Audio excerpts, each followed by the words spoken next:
Hi, my name is Rabbi Michael Rovinsky, and I am the director of St. Louis NCSY and JSU. I am deeply grateful to Rabbi Marichak for providing me the opportunity to share with you, my fellow NCSY alumni, a few words of Torah in honor of Parshas Beshalach Shabbos Shira. There's a very interesting pasuk at the beginning of the Parsha. After Bnei Israel had left Egypt, they were in the desert. Paro has a change of heart, and the pasuk tells us that Va'omar Paro livnei Yisrael, that Paro said to Bnei Yisrael. Who's he talking to?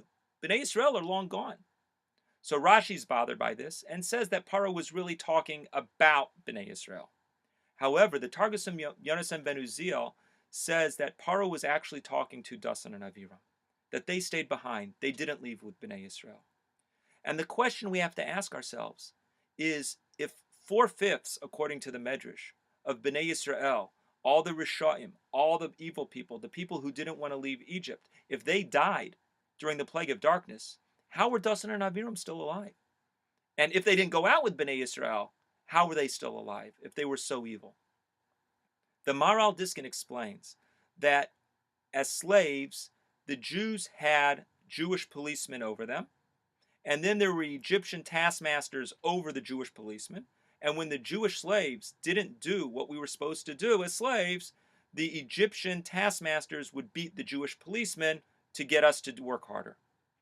And Dasan and Aviram were two of those Jewish policemen. And that is why they were still alive.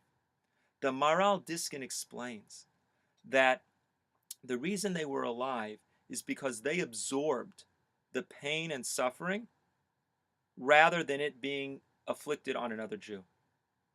And he explains that when a Jew accepts difficulties so that another Jew shouldn't suffer, or to put it in the vernacular, when we are Noseh Be'ol im Chavayro, when we suffer with our fellow Jew, when we help alleviate their burden, then we are spared from even decrees of death. Because really, Dasan and Aviram should have been dead already.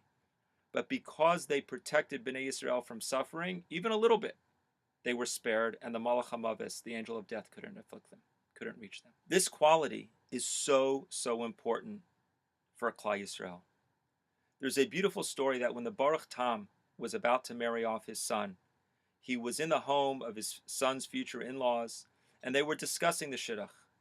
And the Baruch Tam was very upset. So the mother of the girl goes to the Baruch Tam, "You look troubled. Is everything okay? Is the shidduch okay? Is something bothering you?" And he explains that he was troubled because the water carrier of the town was sick.